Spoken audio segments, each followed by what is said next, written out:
Hello,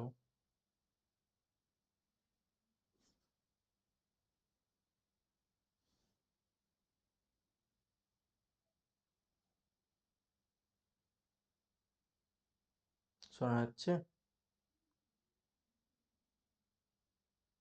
শুনতে পাচ্ছ?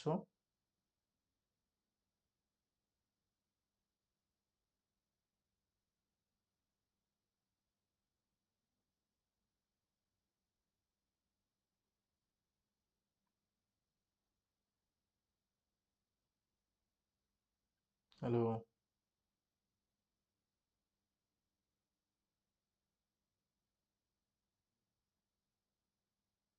Good evening সকলকে।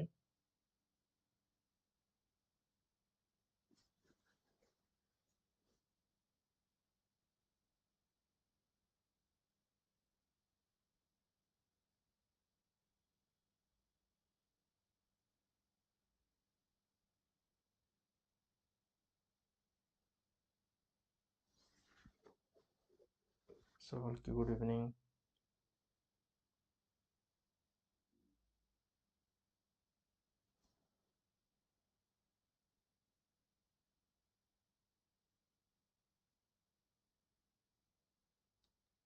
হ্যাঁ, গুড ইভিনিং প্রত্যেককে। চলো শুরু করা যাক, আলোচনা শুরু করা যাক। মৃন্ময় রয়েছে, উমারানী রয়েছে, মালা রয়েছে, স্বর্ণিতা, জবা, মমতা, শ্যামল মাঝি, সাথী বিশ্বাস, সুরভি, রাজিয়া খাতুন, মেঘলা ঘোষাল। ওকে, গুড ইভিনিং সকলকে, আমাদের অনলাইন স্টাডিতে ওয়েলকাম। চলো, প্রথম প্রশ্ন আসছে তোমাদের। বেশ কিছু গ্রামাটিক্যাল কোশ্চেন এবং পেডাগজিক্যাল কোশ্চেন সব মিলিয়ে থাকছে তোমাদের আজকের এই আলোচনা। প্রথম কোশ্চেন দেখো, স্কিমিং অ্যান্ড স্ক্যানিং আর two subskills of reading. If identify which subskill is being applied for the two tasks given below. নিচে দুটো টাস্ক দেওয়া রয়েছে, তোমরা স্টেটসম্যান্টসও বলতে পারো। দুটো স্টেটমেন্ট দেওয়া রয়েছে দুটো। তো এই স্টেটমেন্টগুলো পড়ো এবং পড়ে বোঝো কোনটা স্কিমিং এবং কোনটা স্ক্যানিং, সেই অনুযায়ী উত্তর করো। উত্তর চাই তোমাদের কাছ থেকে। এখন আশা করছি মিতা, সাউন্ডটা ঠিকঠাক রয়েছে।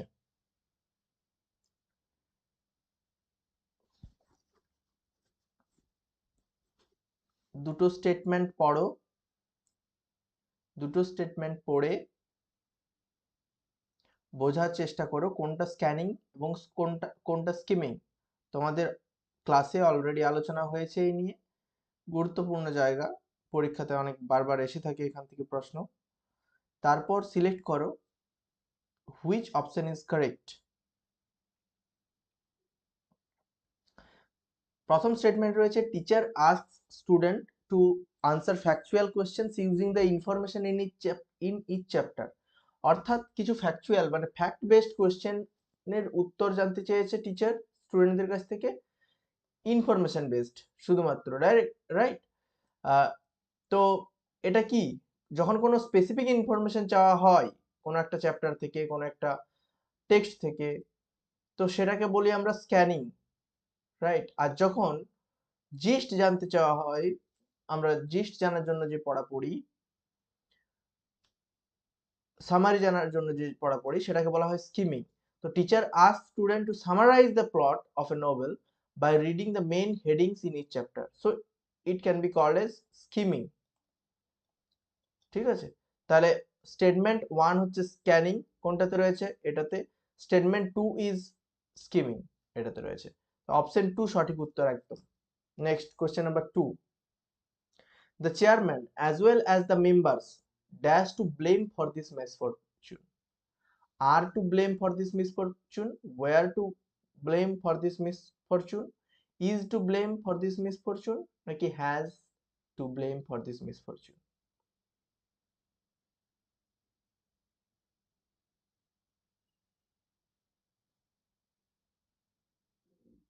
কোয়েশ্চেন নাম্বার টু, ভালো করে ভেবে উত্তর করো। করানো হয়েছে এটাও সাবজেক্ট ভার্ব অ্যাগ্রিমেন্টের ক্লাসের সময়, এটাও বলে দেওয়া হয়েছে। The chairman as well as the members dash to blame for this misfortune.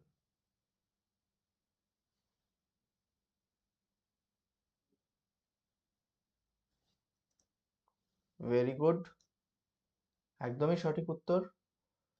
যারা অপশন সি নিচ্ছ, সঠিক উত্তর বলছো যারা অপশন সি নিচ্ছ। ইজ কেন? এবার অনেকে অবাক হবে যে কেন স্যার সি হবে উত্তর, কেন সি হচ্ছে উত্তর, এটা অবাক হতে পারো কেন। যে অ্যাজ ওয়েল এজ মেম্বার্স আছে, প্লুরাল, এটা এটা তো প্লুরাল, বাট তা সত্ত্বেও কেন আর হলো না, ইজ কেন হলো বা ওয়ের হলো না কেন? এখানে দেখো কি রয়েছে, the chairman as well as, আমরা বলেছি যদি অ্যাজ ওয়েল অ্যাজ দিয়ে থাকে যুক্ত, অ্যাকম্পানিড বাই দিয়ে থাকে যদি যুক্ত, রাইট, অ্যালং উইথ দিয়ে যদি থাকে যুক্ত, মানে প্রথমেরটা মেইন সাবজেক্ট, এই ফার্স্ট সাবজেক্ট অনুযায়ী ভার্বটা বসবে, রাইট। এসব দিয়ে যদি যুক্ত থাকে, as well as, along with, accompanied by, এরকম আরো বেশ কিছু ফ্রেজ রয়েছে যেটা আমি আহ, তোমাদের লিস্টে রয়েছে, লিখে দিয়েছিলাম, রাইট। তো প্রথম যে সাবজেক্টটা, সেই সাবজেক্টে কি রয়েছে, সিঙ্গুলার নাকি প্লুরাল? ফার্স্ট সাবজেক্টটা রয়েছে সিঙ্গুলার, তাহলে সেই অনুযায়ী ভার্ব বসাবো আমরা, তাই এখানে হয়ে যাবে ইজ। সিঙ্গুলার রয়েছে তাই ইজ বসবে সিঙ্গুলারের জন্য, এক্ষেত্রে হয়ে যাবে is. As well as, as এর পর যতই মেম্বার থাকুক না কেন আমার দেখার দরকার নেই, তার আগে বা মেইন সাবজেক্টটা যদি সিঙ্গুলার হয়, then the whole, the verb will be agree to the first subject or main subject, right? Will agree to the first subject or main subject. Next, question number 3. Which of the following is an example of a teacher trying to provide comprehensible input as per Krassen's hypothesis? ক্রাসেনের hypothesis অনুযায়ী এই example গুলোর মধ্যে কোনটা comprehensible input?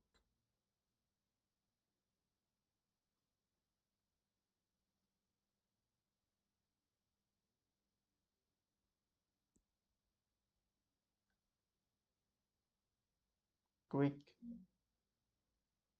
Answer করো। ক্রাসেনের hypothesis অনুযায়ী এই চারটা অপশনের মধ্যে কোনটা কোনটা অনুযায়ী আমরা বলতে পারি এটা কম্প্রিহেন্সিবল ইনপুটের কথা বলছে? প্রথম অপশন রয়েছে providing students with text of their own levels for reading practice, এটাকে কি কম্প্রিহেন্সিবল ইনপুট বলবো, নাকি sharing newspaper articles with students and asking them to read this aloud, underlining important words in a passage and checking if students comprehend their meaning, নাকি providing students with texts slightly above their level? একদমই যারা class করছো, যারা regular class করে থাকো, এইসব প্রশ্নের উত্তর তাদের কাছে অসুবিধা হবে না, তারা সঠিক উত্তরই দেবে। মৃন্ময়, আশা করছি তোমার কাছে নেটওয়ার্কের সমস্যা, সেই কারণে হতে পারে ঝাপসা। ওকে, একটু নেটওয়ার্কে যদি যেতে পারো, আজকে তো এমনিতেও ওয়েদার একটু খারাপ, সেজন্য নেটওয়ার্কের সমস্যার কারণে হয়তো ঝাপসা আসছে তোমার কাছে। যাই হোক, একদম ঠিক, অপশন ডি বা ফোর, অপশন ডি বা ফোর হচ্ছে সঠিক উত্তর, একদম। কারণ কম্প্রিহেন্সিবল ইনপুট আমরা কোথায় পেয়েছি, স্টেফেন ক্রাসেনের হাইপোথিসিসে। সেখানে কি বলছে কম্প্রিহেন্সিবল ইনপুট বলতে, না স্টুডেন্টসরা ল্যাঙ্গুয়েজ অ্যাকুইজিশনের যে লেভেলে রয়েছে, সেই প্রথমে লেভেলটা যাচাই করে নেওয়া হলো যে সে কতটা লেভেল পর্যন্ত ইজিলি ইংরেজিটাকে বা তার ইনপুটটাকে ইজিলি সে ক্যাচ করতে পারছে, তার ব্রেন বুঝে নিতে পারছে, কম্প্রিহেন্ড করতে পারছে।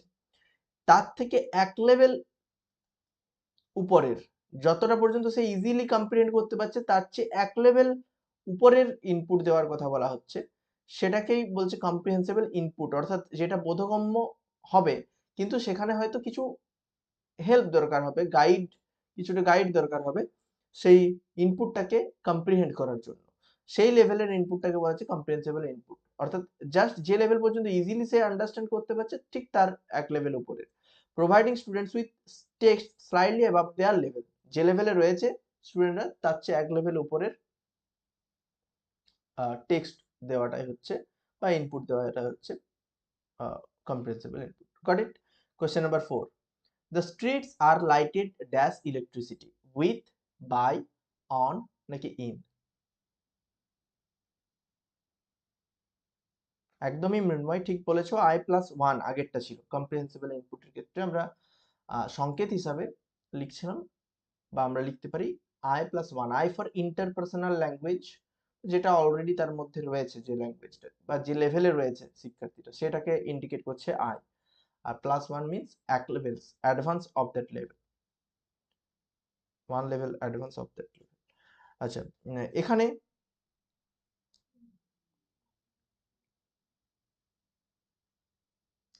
চারেরটা চেষ্টা করো। অনেকে এ লিখছো, অনেকে বি লিখছো।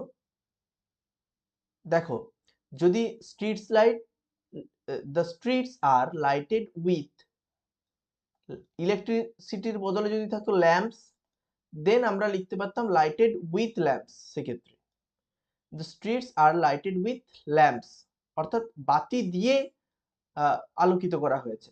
কিন্তু কার দ্বারা, কার দ্বারা? ইলেকট্রিসিটির দ্বারা। এখানে বাই ইলেকট্রিসিটি, যেহেতু ইলেকট্রিসিটির ব্যাপার আছে, এখানে কি লিখবো? By electricity, right? ইলেকট্রিসিটি দিয়ে তো আলোকিত করা যায় না, ইলেকট্রিসিটির দ্বারা করা যায়, তাই না? আর বাতি দিয়ে আমরা করতে পারি, তাহলে লাইটেড বাই ইলেকট্রিসিটি। কিন্তু যদি ল্যাম্পস থাকতো তাহলে হয়তো আমরা উইথ দিতাম। ঠিক আছে, তাহলে এখানে option 2 correct answer, question number 4। Question number 5. Storytelling as a strategy denotes stories as inputs for language learning, stories for learning morals, stories as content learning, stories for memorization. Storytelling as a strategy মানে story টেলিংটাকে actually কি হিসাবে আমরা দেখব ল্যাঙ্গুয়েজের ক্লাসে? আমরা তো class 1 to 5 mainly এখানে যে ইংলিশের ক্লাসটা হয় সেটা সাধারণত ল্যাঙ্গুয়েজ ডেভেলপমেন্ট, লার্নারদের মধ্যে বা শিক্ষার্থীদের মধ্যে ল্যাঙ্গুয়েজের ডেভেলপমেন্ট যাতে হয়, সেকেন্ড ল্যাঙ্গুয়েজটা ডেভেলপ হয়, সেই জন্য English class mainly listening, speaking, reading, writing এই স্কিলগুলো ডেভেলপ করার জন্য। তার থেকে আস্তে আস্তে যত বড় হবে তখন ধীরে ধীরে তাদের মধ্যে লিটারারি মানে কি বলা যেতে পারে, অনুরাগ, লিটারেচারের প্রতি অনুরাগ বা লাভ ফর দ্য লিটারেচার, এটাকে ইনক্রিজ করার ব্যাপার আছে। তাহলে স্টোরি টেলিংটা প্রাইমারিলি কি? Stories as inputs for language learning, ভাষা শেখার জন্য। তাহলে স্টোরি টেলিংটা করা হচ্ছে ভাষা শেখার জন্য। এখানে মোরালটাও অতটা ইম্পর্টেন্ট নয়। স্টোরি টেলিং মানে স্টোরি টেলিং অবশ্যই স্টোরি টেলিং এর মাধ্যমে কিছু মোরাল স্টোরি যদি বলা হয়, সেক্ষেত্রে সেটা স্টোরিটা আমরা মোরাল শিখতে পারি, স্টোরিটার মাধ্যমে শেখাতে পারি, মোরাল দিতে পারি। Stories as content learning, content content বা সেখান থেকে কিছু প্রশ্ন উত্তর এগুলো জানাতে পারি ঠিকই। স্টোরিজ ফর মেমোরাইজেশন, না গল্পটাকে কি মুখস্থ করব? না, এটা ঠিক নয় একদমই। বাকিগুলো ঠিক, কিন্তু সবচেয়ে অ্যাপ্রোপ্রিয়েট হবে অবশ্যই stories as inputs for language learning. Story telling as a strategy, অর্থাৎ স্টোরি টেলিংটা একটা স্ট্র্যাটেজি হিসাবে, ল্যাঙ্গুয়েজ লার্নিং এর স্ট্র্যাটেজি হিসাবে আমরা বলতে পারি স্টোরিজ আর ইনপুটস, এগুলো হচ্ছে ইনপুট দিচ্ছি আমরা। কারণ আমরা বলেইছি আগে যে শিক্ষার্থীদেরকে যত শোনাতে পারবো, সে হোক রাইমস, স্টোরিজ, যাই হোক না কেন, সেগুলো যত বেশি শোনাতে পারবো তত বেশি তাদের মধ্যে ইনপুট যাবে এবং ইনপুট গেলে কুইকলি অ্যাকুয়ার করতে পারবে। তাহলে স্টোরি টেলিং হচ্ছে একটা স্ট্র্যাটেজি আমরা বলতে পারি, ঠিক আছে, যেটা ইনপুটের জন্য আমরা সাধারণত ব্যবহার করতে পারি। Next, homeopathic treatment, it's an grammar question, grammatical question. It's a homeopathic treatment. They say cuts dash the need for operation and risk from surgery. Homeopathic treatment, as they say, and actually যদি দে সেটা যদি নাও দাও, homeopathic treatment cuts dash the need for operation and risk from surgery. Cuts off, cuts out, cuts down নাকি away? এখানে রিস্কটা কি করছে? Operation and risk from surgery, এই দুটোকে কি করছে হোমিওপ্যাথিক ট্রিটমেন্টটা? বাংলাতে যদি ভাবো তাহলে কি হবে? না কমিয়ে দিচ্ছে। তাহলে কমানোকে আমরা কি বলতে পারি?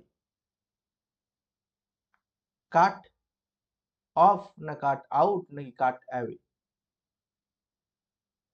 কাট অফ মানে হচ্ছে কোনো কিছুকে বাদ দিয়ে দেওয়া, স্টপ, স্টপ করে দেওয়া, রাইট? কোনো কিছু থেকে কোনো কিছু। কাট আউট মানে ছেটে ফেলা কোনো কিছু থেকে, রাইট? কাট আউট, এটাকে এই অংশটাকে বাদ দিয়ে দিই। কাট অফ মানে স্টপ, কাট অফ মানে বলতে পারো স্টপ কোনো একটা জায়গায়।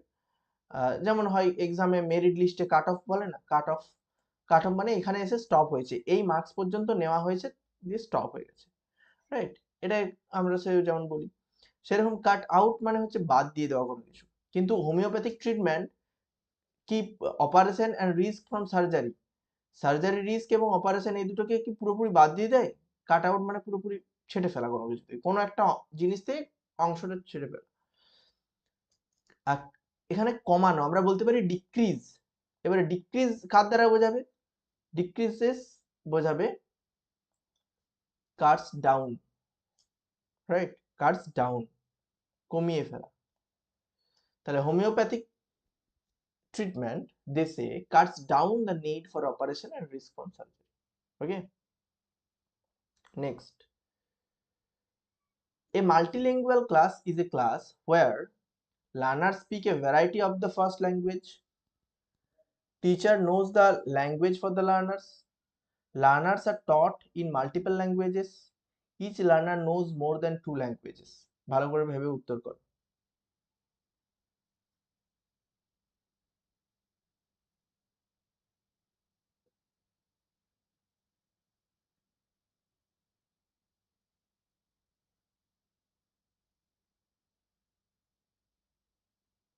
মাল্টিলিঙ্গুয়াল ক্লাসরুম, ভেবে উত্তর করো।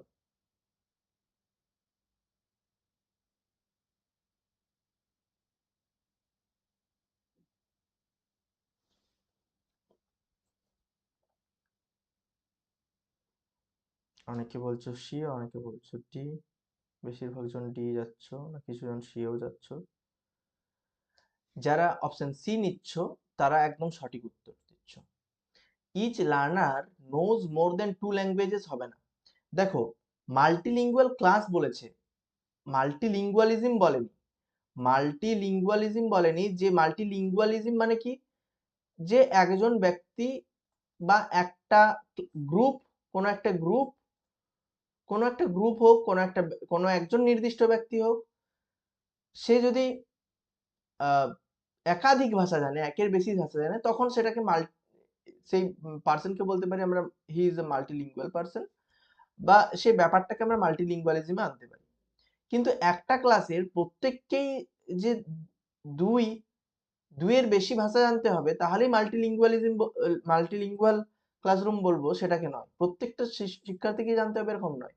কিছু শিক্ষার্থী বাংলা ভাষায় কথা বলছে ধরো, কিছু শিক্ষার্থী হিন্দি ভাষায় কথা বলছে, কিছু শিক্ষার্থী ওড়িয়া ভাষায় কথা বলছে, কিছু শিক্ষার্থী মালায়ালাম ভাষায় কথা বলছে, কিছু শিক্ষার্থী এভাবে ধরো তিনটে চারটেই ধরলাম, এই 30 জন শিক্ষার্থীর মধ্যে এই ভাষায় কথা বলছে। কিছু শিক্ষার্থী আছে বেঙ্গলিতে ধরো 18 জন, হিন্দিতে 4 জন, এটাতে 5 জন, আর এটাতে 3 জন, ধরো মালায়ালামে 3 জন আছে, দিয়ে 30 জন টোটাল শিক্ষার্থী হয়েছে। তো তাহলে বিভিন্ন শিক্ষার্থী বিভিন্ন ভাষায় কথা বলছে মানে প্রত্যেকজন শিক্ষার্থী কি আলাদা আলাদা ভাষায় কথা বলছে এরকমটা নয়, বা একাধিক ভাষায় কথা বলছে এরকম নয়, বা দুইয়ের বেশি ভাষায় কথা বলছে এরকমটা নয়। একটা ক্লাসরুমের মধ্যে শিক্ষার্থীদের একাধিক মাতৃভাষা রয়েছে, বা একাধিক ভাষা রয়েছে, শিক্ষার্থীরা একাধিক ভাষা ব্যবহার করছে। তো তাদের ভাষাগুলোকে অ্যাকসেপ্ট করে সেই ভাষাগুলোতেই শিক্ষাদান করা, সেই ভাষাগুলোতেও কিছু কিছু অংশ বলে দেওয়া, রাইট? এটাকে আমরা বলতে পারি multilingual class, right? Learners are taught in multiple languages. ঠিক আছে, এখানে একটু ঘুরিয়ে দিয়েছে প্রশ্নটা, এখানে কোন ভাষায় শেখানো হয়। আমরা পড়েছি বা আলোচনা করেছি সাধারণত এইভাবে যে বিভিন্ন ভাষাভাষীর শিক্ষার্থীরা থাকে, বিভিন্ন ভাষাভাষীর, কখনোই বলা হয়নি যে প্রত্যেকজন শিক্ষার্থী 2 বা ততোধিক ভাষায় কথা বলতে পারতে হবে তবেই সেটাকে না, প্রত্যেক শিক্ষার্থী না বললেও চলবে, বিভিন্ন ভাষাভাষীর শিক্ষার্থীরা থাকবে সেই ক্লাসরুমে, তাহলে আমরা তাকে মাল্টিলিঙ্গুয়াল। এবার বিভিন্ন ভাষাভাষীর ক্লাস শিক্ষার্থীরা থাকলে বাকি ভাষা কোনো একটা ভাষাকে ইয়ে করে কোনো একটা ভাষাতেই শুধুমাত্র আমি শেখাবো করলে চলবে না, প্রত্যেকটা ভাষা থেকেই কিছু না কিছু জিনিস নিয়ে শেখাতে হবে, বা প্রত্যেকটা ভাষাতেই অল্প টল্প অল্প স্বল্প টাচ দিয়ে আমাকে সেক্ষেত্রে বাকি ক্লাসটা কন্টিনিউ করতে হবে বা শেখাতে হবে। তো learners are taught in multiple languages, বিভিন্ন ভাষায় শেখানো হয়। আমরা আগেও বলেছি যে ভাষাটাকে সেক্ষেত্রে মাল্টিলিঙ্গুয়ালিজমটাকে বা ডাইভার্সিটিটাকে সোর্স সোর্স রিসোর্স হিসাবে বা সম্পদ হিসাবে নিতে হবে, পজিটিভ দিক থেকে দেখতে হবে, রিসোর্স বা সম্পদ হিসাবে নিতে হবে। তার মানে কি রিসোর্স বা সম্পদ হিসাবে নেওয়া মানে কি, না ওই শিক্ষার্থীদের কাছ থেকে আমরা আরো ওই ভাষার তাদের ভাষাগুলোকে শিখবো, সেটা নিয়ে আলোচনা করতে উৎসাহী করব, সেই ভাষাগুলোতে যাতে বাকিরাও ব্যবহার করে বা চেষ্টা করে জানার চেষ্টা করে, তাতে উৎসাহিত করব। তার মানেই হচ্ছে কি মাল্টিপল ল্যাঙ্গুয়েজেস মানে অন্যান্য ভাষায় শেখানোর কথা বলা হচ্ছে, তাই না? তাহলে multilingual class is a class where the learners are taught in multiple languages. Got it? By dash united struggle we may achieve success. Article, সঠিক আর্টিকেল ব্যবহার করো,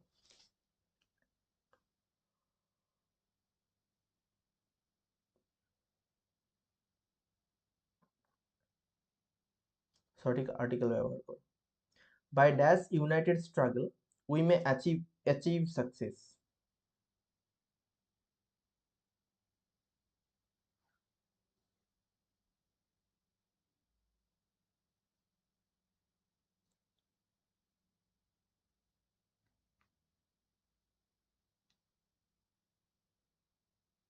ইউনাইটেড এ ইউ কিন্তু দেখো, ইউ কিন্তু এ ই আই ও ইউ বুঝতেই পারছো vowel, তাহলে তার আগে অ্যান হওয়ার কথা। হ্যাঁ, তার আগে অ্যান হওয়ার কথা ঠিকই, কিন্তু আমরা জানি যে ইউ আমরা সাউন্ড অনুযায়ী বা উচ্চারণ অনুযায়ী আমরা ধ্বনি অনুযায়ী এ বা অ্যান বসাবো। এখানে ইউনাইটেড স্ট্রাগলে ইউনাইটেড শুরুটা ইউ লেটারটা দিয়ে থাকলেও উচ্চারণটা ইউ হচ্ছে, যেটাকে আমরা কনসোনেন্ট সাউন্ড হিসাবে ধরবো, সেজন্য এটাকে কি করব, এ ইউনাইটেড কনসোনেন্ট সাউন্ডের আগে কি বসাই, a. By a united struggle we may achieve success, একটা যৌথ বা মিলিত সংঘর্ষের মাধ্যমে আমরা সফলতা পেতে পারি, এটার বাংলা। ঠিক আছে, by a united struggle we may achieve success. ইউ, ওয়া, এই উচ্চারণগুলো ও দিয়ে স্টার্ট হলেও কোনো ওয়ার্ড যদি ও দিয়ে শুরু হয়, ও লেটারটা দিয়ে, কিন্তু তার উচ্চারণটা যদি ওই ওয়ার্ডটার প্রথমের উচ্চারণটা যদি ওয়া হয়, যেমন ওয়ান রুপি রোড, তাহলেও তার আগে কিন্তু এ বসবে, ও ভাওয়েল হওয়া সত্ত্বেও, ও লেটার ভাওয়েল হওয়া সত্ত্বেও তার আগে এ বসবে। ঠিক আছে, তাহলে এইটারটা option A correct. Next question number 9, which of the following would require intensive listening the least মানে সবচেয়ে কম। নিচে কয়েকটা সিচুয়েশন দেওয়া রয়েছে, কোন সিচুয়েশনটায় বা কোন ক্ষেত্রে ইন্টেন্সিভ লিসেনিংটা কম লাগবে, সবচেয়ে কম প্রয়োজন হবে। Listening to a short audiobook on a specific topic and summarizing its main idea, watching an English video with annotations that give definitions and example sentences for specific words, listening to a text translated from first language to English and see how individual words correspond, doing activities on a learning website where students convert sentences from one form to another and do self checks. Question number 9, চিরঞ্জিত লিখছে B, মেঘনা লিখছে এ, বাকিদের উত্তর চাই। কেউ লিখছে C, কেউ লিখছে বি।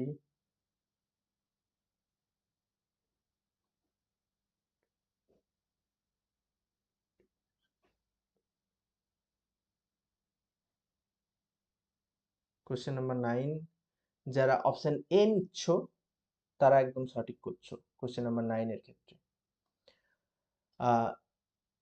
দেখো বলছে কোনটার ক্ষেত্রে ইন্টেন্সিভ লিসেনিং সবচেয়ে কম। ইন্টেন্সিভ লিসেনিং মানে মনে পড়ছে যেখানে আমরা অনেক ভালোভাবে শুনি, মনে রাখার, যে এই ক্লাসটা যেমন শুনছো তোমরা, ইনফরমেশন গুলো মনে রাখার চেষ্টা করছো, শুনছো ভালো করে, মানে দেখছো বা ভালো করে শুনে বোঝার চেষ্টা করছো, রাইট? এটা হচ্ছে ইন্টেনসিভ লিসেনিং। হ্যাঁ, সবাই মিলে সব কোশ্চেন করে দিয়েছো, ঠিকই। তো এক্ষেত্রে listening to a short audio book, একটা ছোট্ট অডিও বুক শোনা on a specific topic and summarising its main idea, শুনে শুধুমাত্র সেই মেন আইডিয়াটাকে সামারাইজ করা। সামারাইজ করলে কি, সেটাকে আমরা সাধারণত রিডিং এর ক্ষেত্রে স্কিমিং বলি, সামারাইজ করার জন্য পড়া, ঠিক আছে? তো এই ক্ষেত্রে খুব একটা ইন্টেন্সিভ, ভালো করে নোট মানে অ্যানোটেশন মানে টিকা গুলোকে ভালো করে দেখা, কোন একটা ভিডিও দেখছে এবং তার সাথে সাথে অ্যানোটেশনস গুলোকে এবং ডেফিনেশন গুলোকে বোঝার চেষ্টা করছে, স্পেসিফিক ওয়ার্ড, এটাকে তো আমরা বলতে পারি না এটাকে তো আমরা ইন্টেন্সিভ লিসেনিং এর দিকেই করব।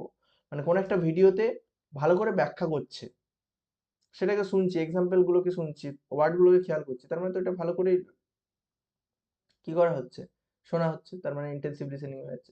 তাহলে এখানে সবচেয়ে কম প্রয়োজন ইন্টেন্সিভ লিসেনিং এর যে যে টাস্কটার জন্য, সেই টাস্কটা হচ্ছে listening to a short audio বুক, ছোট্ট একটা অডিও বুক শোনা on a specific topic and summarising it's main idea. Next, she feared that she dash, she will fail, she may fail, she should fail or she would fail.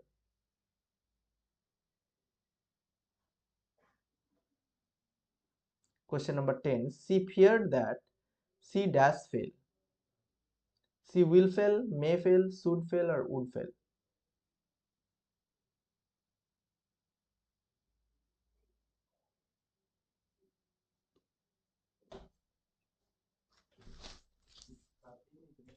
হুম, আমি এমনি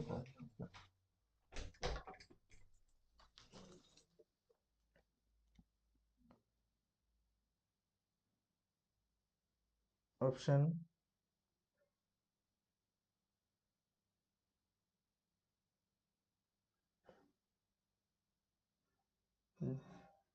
B C D অনেকে বলছো। C fear that, ভয় পাচ্ছিল, ভয় পাচ্ছিল, তারপর মে will বসাবো আমরা?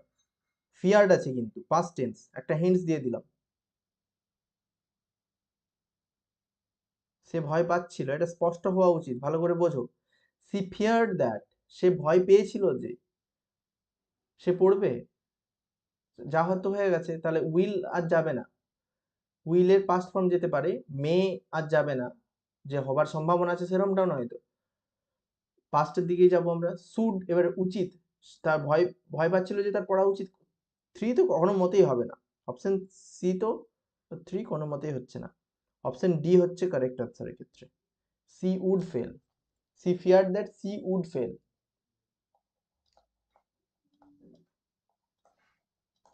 মাইট, এখানে যদি মাইট অপশন থাকতো তাহলে মাইট হতো, মাইট হতে পারতো, মাইট অপশন থাকলে মাইটও হতে পারতো, she fear that she might ফেলও হতে পারে, বা সি উড ফেল। কারণ কি, দেখো ফার্স্ট যে ক্লজটা রয়েছে সেই ক্লজে পাস্ট টেন্স ইউজ করা হয়েছে, পাস্ট ইনডেফিনাইট টেন্স, তাহলে উইল মে এদিকে যাব না, তো তার সঙ্গে সামঞ্জস্য, যেহেতু তার সঙ্গে সামঞ্জস্য রেখে হচ্ছে পুরো সেন্টেন্সটা, তাহলে তার উইল বা মে এর দিকে যাব না, পাস্টের দিকে যাওয়ার চেষ্টা করবো। এবার শুড মানে উচিত অর্থে ব্যবহার, এখানে তো সেরকম কিছু নেই যেটা উচিত অর্থ হবে, আহ, তো অপশন ডি হবে কারেক্ট আনসারের ক্ষেত্রে।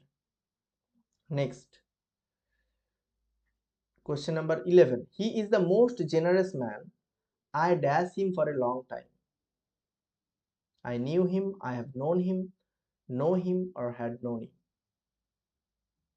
He is the most generous person, generous man. For a long time, কিন্তু এই ফ্রেজটা দেখো, মানে অনেক আগে থেকেই চেনে এখনো পর্যন্ত।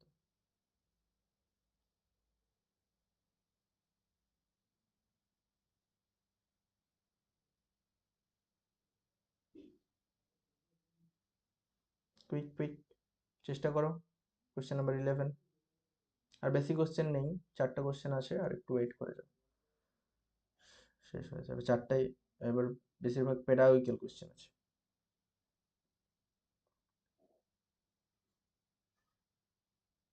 হি is the most generous man,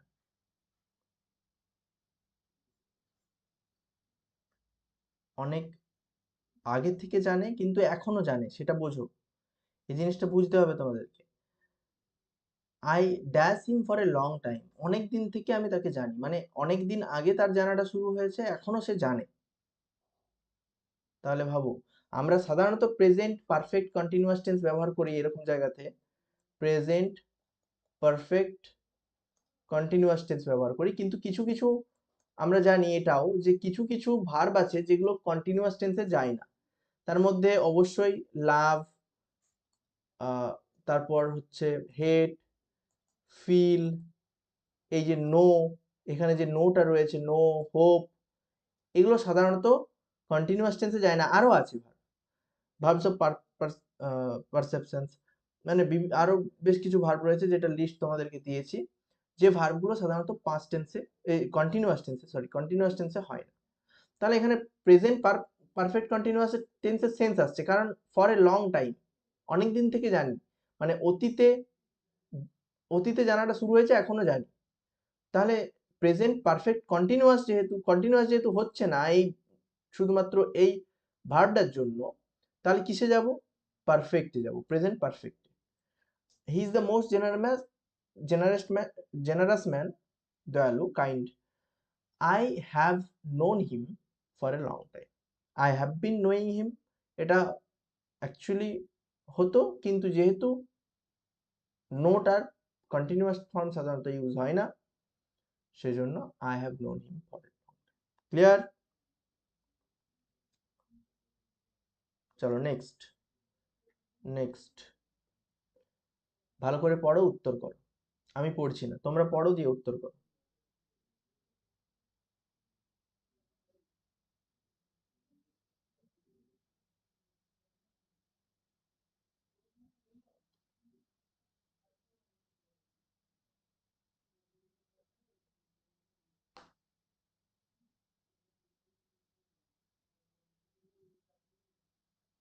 আমি উত্তরের অপেক্ষায় আছি, উত্তর করতে শুরু করো।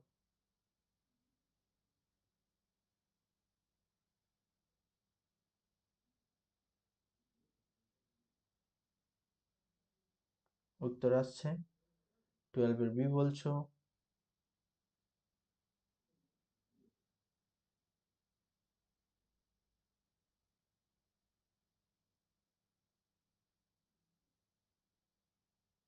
ভেরি গুড,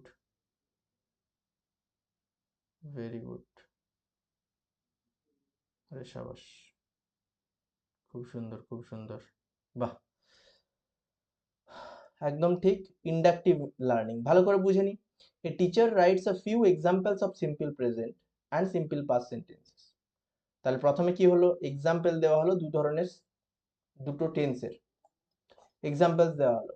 তারপর স্টুডেন্টদেরকে বলা হলো ডিফারেন্স যাতে তারা নোটিস করে, অর্থাৎ অবজারভেশন। প্রথমে এক্সাম্পল, তারপরে স্টুডেন্টরাই অবজার্ভ করছে, অবজারভেশন। তারপরে the students discuss the differences and try converting some sentences from present to past, তারপরে অ্যাপ্লাই করছে সেটাকে। Finally the teacher ask students if they can state a rule for converting. তাহলে কি হচ্ছে, শেষে রুল স্থাপন হচ্ছে। তাহলে এক্সাম্পল থেকে রুলের দিকে যাচ্ছে কোন, মানে কোন মাধ্যমে হয় এটা, ইন্ডাকটিভ ওয়েতে নাকি ডিডাকটিভ? অবশ্যই ইন্ডাকটিভে হয়। আর ডিডাকটিভে রুল থেকে এক্সাম্পলের দিকে যায়, তাহলে ইন্ডাকটিভে এক্সাম্পল থেকে রুলের দিকে যাওয়া হয়। এখানে ইন্ডাকটিভ লার্নিংটা খাঁটি হবে।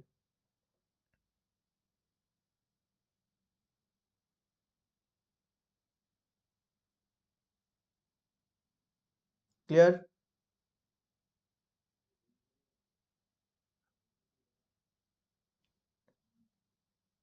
পরীক্ষার হলে কিন্তু চ্যাট কাজে দেবে না। আচ্ছা যাই হোক, ইন্টারভিউ নোটিফিকেশন ওয়েট করতে হবে অল্প স্বল্প, মনে হচ্ছে যেটা। তবে আমার মনে হয় 2026-এর ভোটের আগে তোমাদের রিক্রুটমেন্ট প্রসেস সারা হয়ে যাবে যারা হচ্ছে। ঠিক আছে চলো, তোমাদের পার্সোনাল কন্ট্যাক্ট থেকে থাকলে সেখানে চ্যাট করো প্লিজ। চলো next. The competencies of learners to understand টেক্সটস and retrieve information from them as well as interpreting the text is.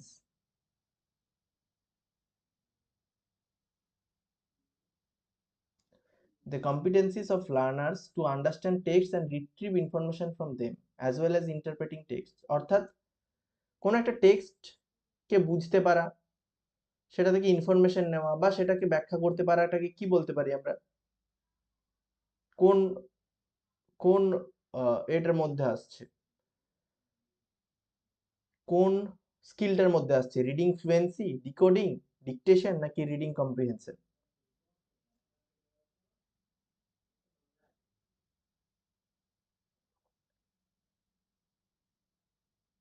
বাহ, ভেরি গুড।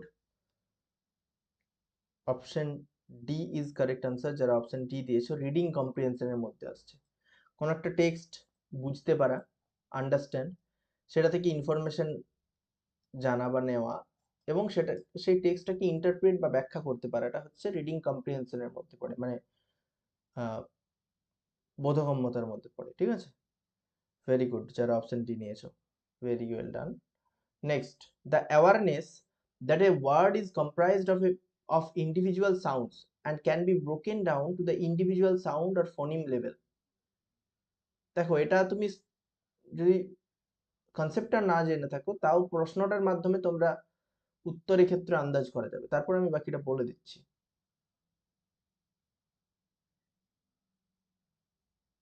কোশ্চেন নাম্বার 14, আর একটা কোশ্চেন আছে।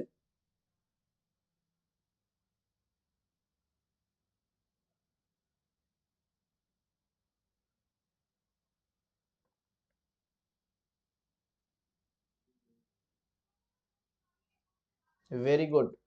Phonemic awareness. দেখো, the awareness that a word is comprised of individual sounds. একটা word কিছু আলাদা আলাদা sound নিয়ে তৈরি হয়, and can be broken down to individual sound or phoneme level. এবং পুরো ওয়ার্ডের যে সাউন্ডগুলো রয়েছে সেগুলোকে ছোট ছোট আরো সাউন্ডে ভাগ করা যেতে পারে। মানে সাউন্ড নিয়ে বেশি কথা বলছে। আর ওয়ার্ডের যে অংশটা একটা ওয়ার্ড থেকে আরেকটা, মানে ওয়ার্ডের কোনো ওয়ার্ডের যে সাউন্ডটা একটা ওয়ার্ডকে আরেকটা ওয়ার্ড থেকে আলাদা করে, সেই সাউন্ডটাকে বলা হচ্ছে ফোনিম। তাহলে ফোনিম সাউন্ড নিয়ে সাধারণত আলোচনা করছে, এবং ফোন কথাটাও রয়েছে, তাহলে ফোনেমিক অ্যাওয়ারনেসই হবে এটা। ঠিক আছে, সাউন্ডের কথাই বলছে এখানে। Question number 15 of the last question of the day. Which method believes that the form of the sentence is more important than the content? ভালো করে উত্তর করো, আশা করছি পারবে। কোশ্চেন নাম্বার 15টা।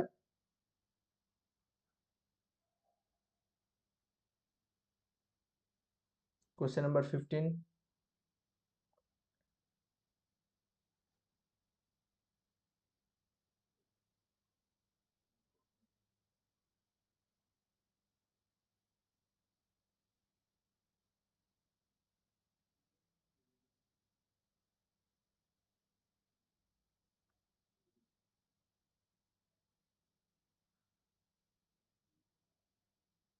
কোশ্চেন নাম্বার 15,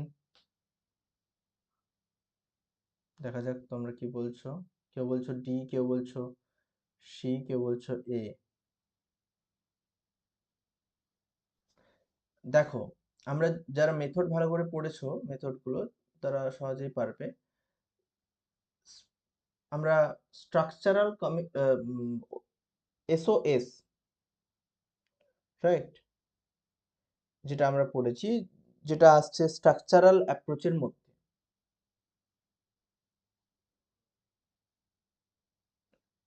স্ট্রাকচারাল অ্যাপ্রোচের মধ্যে স্ট্রাকচার, যেখানে সেন্টেন্স স্ট্রাকচারের উপর গুরুত্ব দেওয়া হয়, কন্টেন্টের উপর নয়, বরং form, form of sentence. Form মানে হচ্ছে ফরমেশন বা স্ট্রাকচারের কথা বলছে।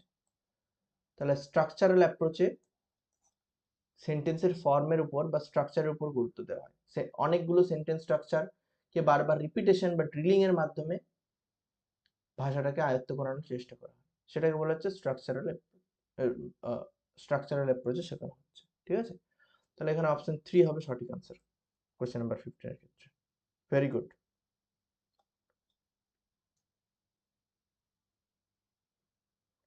ঠিক আছে, চলো আজকে এই পর্যন্তই। Thank you so much, good night.